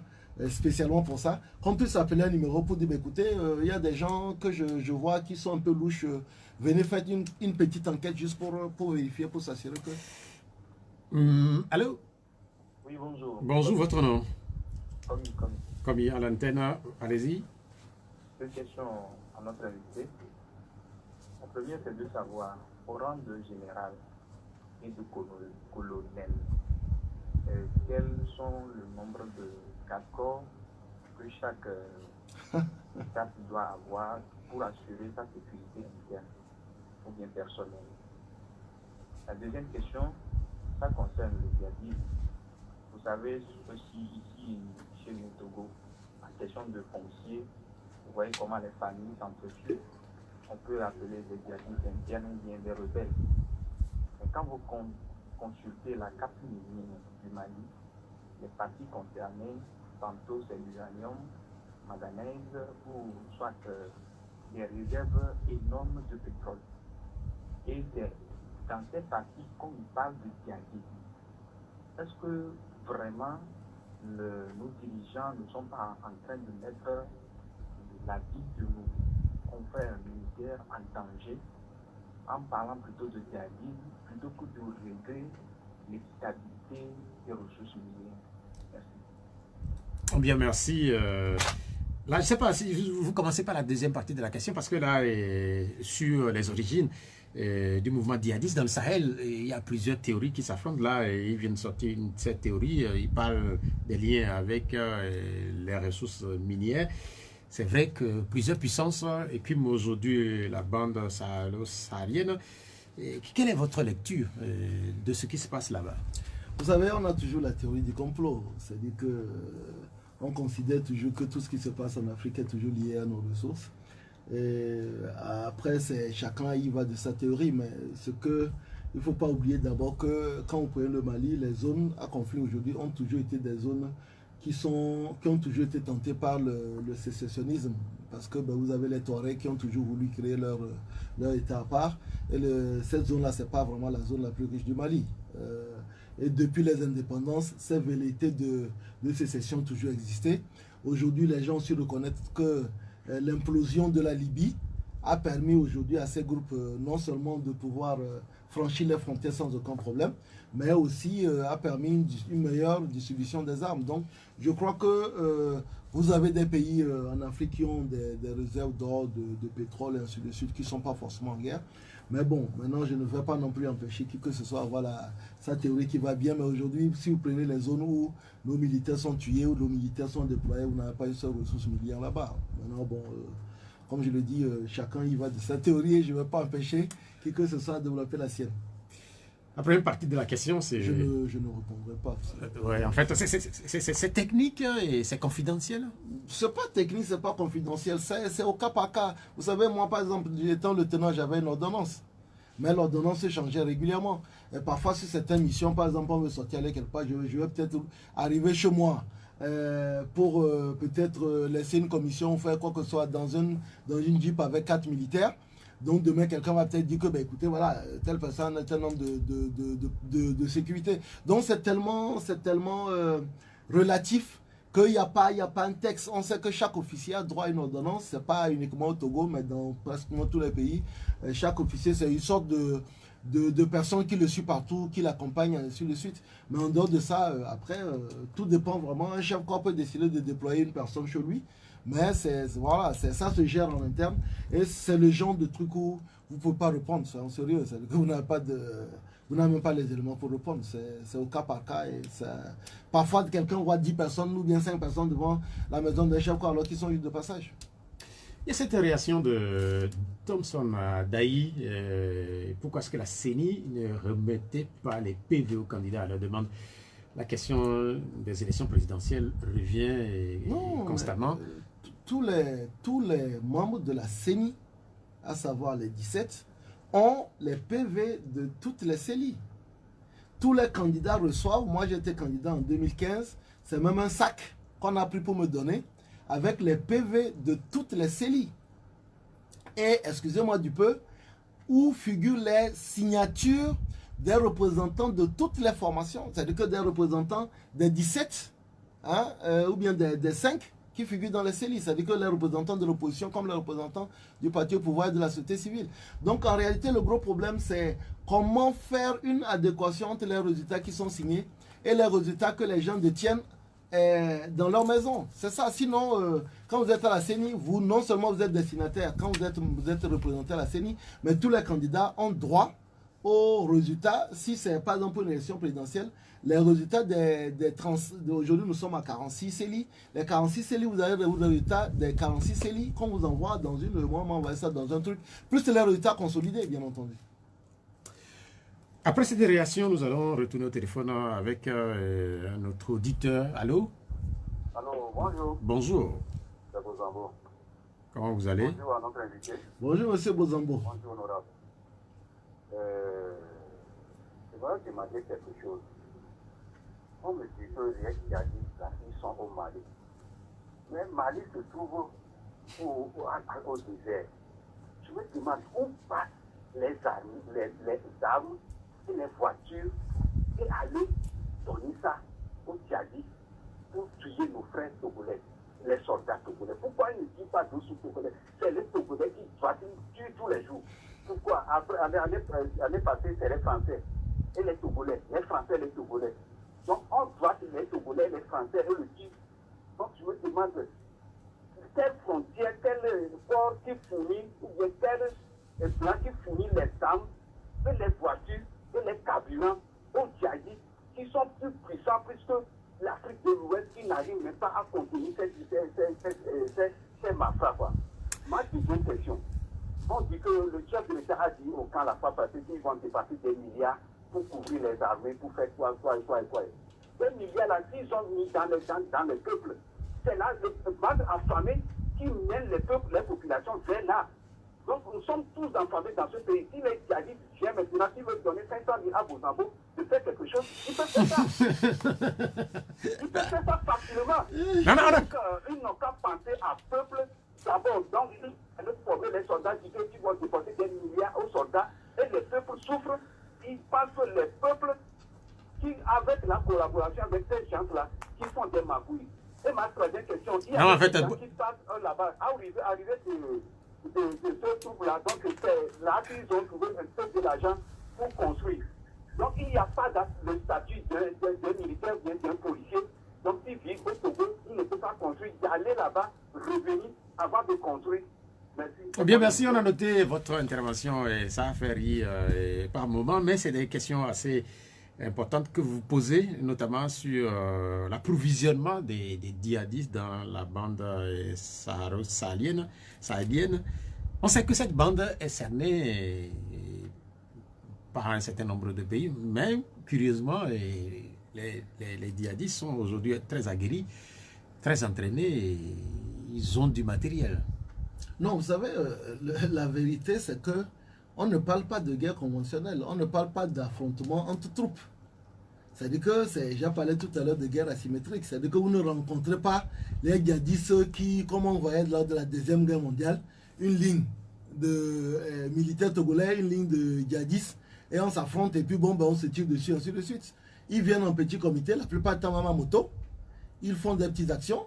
La Kalachnikov aujourd'hui est l'arme la plus appréciée de partout. Et puis ils disparaissent. Donc ils ne sont pas, on ne fait pas des affrontements armés comme armés. Maintenant, au moment, il faut savoir que même tous les moyens dont on parle, les zones qui sont en question aujourd'hui sont des zones très vastes. C'est des déserts à perte de vue.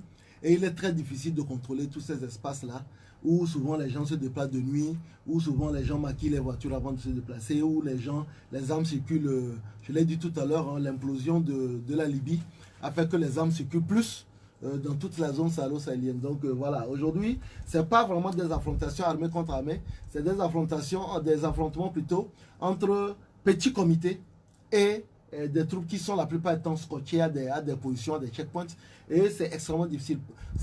Très peu d'armées ont pu gagner des batailles de guérilla. Même les plus grandes puissances, on a vu avec les Américains au Vietnam, les Russes en Afghanistan, c'est extrêmement difficile de battre de la guérilla. On finit toujours par perdre le terrain quand on a un combat contre la guérilla. Donc voilà ce que je peux dire pour la première question. La deuxième question, vous savez, s'il n'y a pas la paix, s'il n'y a pas la stabilité, vous ne pouvez pas faire vos activités, ça c'est clair. Donc il faut au minimum investir un minimum pour rassurer votre stabilité afin que les citoyens fassent leurs tâches quotidiennes.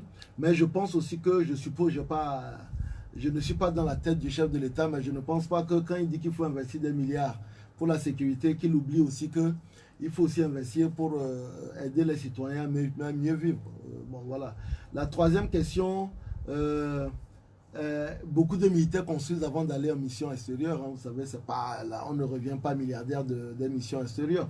Même si c'est vrai que les missions permettent d'avoir un peu plus d'argent, puisque on est sur place, on mange au camp, comme on a l'habitude de dire. On limite nos dépenses et par rapport au salaire togolais, on est mieux payé par l'ONU. Donc, je crois que c'est un plus. Mais ça ne veut pas dire que les militaires togolais, qui ont un statut, il y a le statut du personnel militaire qui a été voté depuis, je pense, 2007. Moi, j'ai profité de ce statut-là pour quitter l'armée. Donc, il y a un statut qui existe. Maintenant, après, les salaires sont ce qu'ils sont au Togo, ils sont les mêmes partout, que ce soit militaire ou c'est la même chose pour tous les fonctionnaires, que ce soit un fonctionnaire civil ou militaire. Mais en fait, la question, c'est que beaucoup pensent qu'au Togo, contrairement à un certain nombre de pays, les militaires se précipitent à aller dans ces missions-là. S'ils sont très bien payés dans leur pays, qui se précipiterait pas autant? C'est ce qui est. Moi, je vous dis, quand vous partez en mission, vous gagnez mieux. Ça, c'est clair. C'est la même chose. C'est pour ça que les fonctionnaires togolais, qui soient militaires, civils ou militaires, ils ont les mêmes salaires, ils sont sur la même grille. Donc, quand vous avez la possibilité d'aller faire 6 mois, où vous êtes payé pratiquement le million par mois, bon, honnêtement, même si vous qui êtes ici, si vous êtes dans le civil et qu'on vous dit qu'il y a une mission comme ça, vous irez. Mais il a posé une question, M. Bozambo, il n'y a pas que les militaires togolais. En fait, ceux qui paient le plus lourd tribut, même, c'est les Tchadiens. Les Tchadiens meurent plus au Mali. Et tous les autres pays africains déploient quand même des morts. Il n'y a pas que les Togolais et les Français. Hein. Tous les pays qui sont déployés régulièrement déploient des morts. Il y a ce commentaire d'un de nos auditeurs. Il dit: j'ai une préoccupation sur les mesures adoptées par le gouvernement dans le cadre de la lutte contre la Covid. Depuis un certain moment, le nord du pays est bouclé à cause de l'augmentation des cas de contamination qui, à mon avis, est de la faute des décideurs. Parce que je ne comprends pas comment on peut instaurer des couvre-feux au sud et laisser le nord faire ce qu'il veut en des moments de fête, comme si la maladie n'existait qu'au sud. Je voudrais savoir quand la fin du bouclage au nord, pour nous permettre à nous qui sommes dans des activités de faire les navettes entre le sud et le nord. Vous savez, moi je considère, mais c'est mon point de vue, qu'on en fait un peu trop au Togo. La dernière fois j'ai écrit quelque chose, le cancer en 2020 a tué environ 3000 personnes pour 5000 cas. Et la Covid en 2020 a tué 80 personnes pour 5000 cas. C'est-à-dire qu'en fait, pour le même nombre de cas, le vaccin a un taux de mortalité quasiment 10 fois plus élevé, ou bien même 20 fois plus élevé que la Covid. Je trouve qu'on en fait un peu trop, et que dans un pays à l'économie aussi fragile que la nôtre, j'aurais souhaité quand même qu'on pense plus aussi aux activités économiques des gens, parce qu'il n'y a pas d'utilité à arrêter les activités économiques qui auront pour conséquence plus de décès dus à la précarité. Donc finalement, les conséquences finissent par être plus importantes que l'acte initial. Donc bon, voilà. Mais ça, c'est mon point de vue. Je crois qu'aujourd'hui, tout ce qu'on peut faire, c'est vraiment demander à nos autorités de faire un peu plus de souplesse et permettre... moi, j'ai beaucoup d'amis qui sont dans la zone là, qui ne font plus rien. Actuellement, il y a des tomates qui pourrissent dans les champs et au bord des marigots. De l'autre côté, parce que les bonnes femmes qui ont l'habitude de quitter Lomé pour aller les acheter n'arrivent pas à le faire. Or, les gens viennent souvent physiquement acheter. C'est-à-dire qu'ils viennent physiquement acheter et remettre l'argent. Donc, du coup... Mais est-ce qu'on ne peut pas créer un couloir spécial pour justement desservir ces zones-là? Mais souvent, les gens qui le font, ils sont dans l'informel. Donc, ce n'est pas des entreprises régulièrement enregistrées. Donc, comment est-ce que vous faites la différence entre une bonne femme qui va aller acheter des tomates et une autre qui va aller acheter plutôt du maïs, ou une autre qui monte pour faire ses funérailles? Donc c'est pour ça que je dis que il faut peut-être faire preuve d'un peu plus de souplesse. Et bon, oui, peut-être avoir des dérogations. Les gens vont vous dire, ouais, mais il suffit d'aller au ministère de la Sécurité, vous allez demander une autorisation. Mais parfois, vous êtes à Kara, vous achetez les tomates, vous avez l'habitude d'acheter les tomates, vous n'allez pas descendre à Lomé, aller prendre l'autorisation. Et c'est une autorisation cas par cas. Donc moi, j'aurais aimé quand même qu'on pense vraiment au stress, hein, et aux difficultés que toutes ces personnes-là, tous les maraîchers par exemple qui ont fait de la tomate et qui vont être obligés de la jeter parce que c'est une denrée périssable, et qu'on se dise oui, c'est bien de protéger la santé des gens, mais si vous avez faim, vous avez un autre problème derrière, c'est que vous allez mourir de faim, ou vous allez mourir de toutes les maladies qui vont être afférentes à votre situation de précarité. Donc j'aurais souhaité, mais bon, maintenant moi je suis que député, je ne suis pas ministre, et c'est... Toutes ces décisions-là, vous savez, c'est des décrets qui sont issus de l'exécutif. Et nous avons déjà donné, grâce à notre autorisation sur l'état d'urgence sanitaire, nous avons laissé toute la latitude au gouvernement pour prendre les décisions dans ce sens-là. Donc, je ne vais pas revenir non plus sur l'autorisation qu'on a donnée. J'allais vous poser la question si vous joignez à tous ces rappels à l'ordre qui sont faits cette semaine par les autorités à l'endroit de la célébration, à l'endroit des jeunes dans le cadre de la célébration ce dimanche du 14 février. Et vous savez très bien que aujourd'hui on célèbre l'amour. Et sans doute que des rassemblements vont avoir lieu un peu partout. Les autorités rappellent que les rassemblements de plus de 15 personnes ne sont pas autorisés. Mais curieusement, quand vous allez dans un certain nombre de bars, c'est plus de 15 personnes. Non, pas uniquement les bars. Moi, je dis, mais... Il y a une sorte de... Non, ce que je dis, c'est que le bon sens aurait voulu qu'on ferme donc les marchés. Parce que vous ne pouvez pas dire, les marchés, vous prenez les grands marchés du Togo qui rassemblent 5 000, 6 000 personnes, où les gens vivent vraiment complètement comme des sardines. Et au même moment, vous dites que les rassemblements de 15 personnes sont interdits. C'est-à-dire que bon, je pense que ça ne fait pas sens. Même si on dit, ok, on dit ça pour permettre quand même aux gens de... Moi, je préconise plus les gestes barrières, que les gens, même quand ils sont en public, qui utilisent leur cache-nez, ou bien bon, leur masque ou cache-nez, comme on le dit au Togo, que chacun se promène avec son gel dans la mesure du possible pour se nettoyer régulièrement les mains. Et que chacun individuellement fasse l'effort de respecter les gestes barrières. Parce que c'est vrai que parfois, il y a quand même un truc qu'on ne comprend pas. On dit, ok, moi, les bars, à la limite, les bars ne sont pas indispensables à la vie. Et si vous voulez boire, moi, je achète ma bière, je la bois chez moi. Mais si vous ne voulez pas vous contaminer, il est évident que vous autoprotégez en n'allant pas rester dans le bar. Mais au même moment, quand je regarde, je dis, mais aujourd'hui, il y en a quand même un problème, c'est que nous avons des marchés où personne ne respecte la distanciation. Et au même moment, vous voyez les amoureux de foot, on ne reprend pas encore les activités, bon, ça reprend timidement. Donc il y a des choses qui sont quand même aussi indispensables aux gens, et qui sont interdites. Et vous dites pas de plus de 15 personnes, mais dans les marchés, vous avez 5 000 personnes. Donc voilà, moi je crois que ça, la protection doit être... Dans la gestion, il y a un petit problème. Il y a un petit problème. Mais la gestion doit être individuelle, chacun doit prendre conscience que cette maladie elle existe et éviter de prendre des risques. Une des dernières questions posées par un auditeur qui nous regarde quelque part, il s'appelle Abel Marlino, ou Abelé Marlino. Salut le plateau, s'il vous plaît. Que pensez-vous de Claude Roy qui demeure à la tête des étrangers? C'est une question. Mais non, moi j'ai saisi la ministre des Sports pour demander pourquoi est-ce qu'il y est toujours. Il me semble, eu une réponse qu'il ne m'a pas encore communiquée, mais je fais partie de ceux qui pensent aussi que Claude Roy devrait aller voir ailleurs s'il s'y trouve. On doit pouvoir, on a vu le parcours, même s'il n'a pas été à bout de nos joueurs nationaux, on se rend compte quand même que le Togo peut développer un meilleur football et que nous avons les talents pour ça. Mais je pense que pour le moment, c'est l'entraîneur qu'il nous faut. Il nous faut un bon entraîneur pour vitaliser tous ces talents-là. On va finir sans doute avec une note venant du Bénin. Le Bénin qui se prépare à son élection présidentielle prévue pour le 11 avril. Cette semaine, on a énormément parlé de Rekia Madougou, qui est conseillère à la présidence de la République du Togo et qui est candidate. Là-bas, sa candidature a été rejetée. Est-ce que, dans le fond, est-ce que vous avez compris la démarche? Elle est candidate, elle n'avait pas les parrainages. Est-ce que vous avez compris? Non, mais écoutez, moi, j'ai suivi la dernière interview qu'elle a donnée aux médias. Je vais dire que ma réponse va s'appuyer sur ce que j'ai compris de ce qu'elle a dit. Il y a deux choses. La première, c'est que avant de s'engager dans cette aventure, elle avait quand même un certain nombre de députés et maires qui s'est engagé à la soutenir, parce que après il faut être on est régalien ou pas, donc il y a un certain nombre de personnes qui avaient décidé à la soutenir, et qu'au dernier moment j'ai même vu des vidéos de députés qui ont dit officiellement qu'ils s'étaient préparés à la soutenir, mais qu'au dernier moment il y a des pressions qui les ont empêchés. Aujourd'hui, la seule chose que je peux déplorer, c'est que, vous savez, longtemps nous avons considéré le Bénin comme un modèle, et moi je récuse toute exclusion. Je pense que à toute élection, il vaut mieux laisser la latitude au peuple de décider. Et que mais que font des lois électorales en ce moment? Non, c'est ce que je dis, c'est pour ça que je dis. Après, vous savez, quand vous avez le pouvoir, vous faites les lois que vous voulez.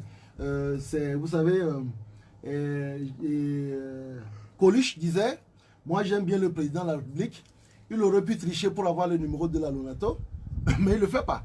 C'est-à-dire que ce n'est pas parce que vous êtes au pouvoir et que vous pouvez faire tout ce que vous voulez que vous le faites. Donc moi j'aurais voulu que le Bénin de Mathieu Kérékou, soit aujourd'hui ce qu'il a été longtemps, c'est-à-dire qu'une source d'inspiration et qu'il n'y a pas d'exclusion, qu'on puisse permettre à tous les citoyens de pouvoir se présenter à une élection et de pouvoir laisser le peuple aujourd'hui décider. Mais au même moment, je suis député togolais, je m'interdirais bien entendu de trop commenter l'actualité d'un pays voisin, mais j'aurais souhaité vraiment que tout le monde ait la capacité de compétir en toute indépendance. Merci beaucoup d'être venu. C'est sur cette dernière intervention que nous allons mettre un terme. Non, mais laissez-moi dire bonne fête. Mais allez-y, allez-y. Aujourd'hui, vous m'avez kidnappé sur 1h30 le jour de la fête. Allez-y. La fête des amoureux. Je pense que sur le fond, le 14 avril, c'est pas la fête des amoureux. 14 février. Le 14 février, c'est pas la fête de l'amoureux, mais c'est la fête de l'amour. Ça peut être l'amour que vous pouvez vis-à-vis d'un membre de votre famille, de votre parent. Donc c'est beaucoup plus ça. Je pense qu'on est en train de dévoyer cette fête-là. On a l'impression que c'est entre les hommes et les femmes. Mais je pense qu'aujourd'hui, la meilleure chose que nous pouvons apporter au monde, à notre voisinage, à tous ceux qui nous entourent, c'est l'amour. Et que donc, aimons-nous les uns les autres. Et surtout, aimons-nous vivants. Surtout, aimons-nous vivants. Et c'est important puisque de plus en plus de vivants quittent cette terre pour rejoindre définitivement l'au-delà. L'émission, elle s'achève. Merci à Adjeri Tama d'être venu. Merci à Jean-Jacques Snobi Atipo d'être resté à la technique. Je suis Pierre Roatiogbe. Le prochain rendez-vous au D12, c'est dimanche. Au revoir.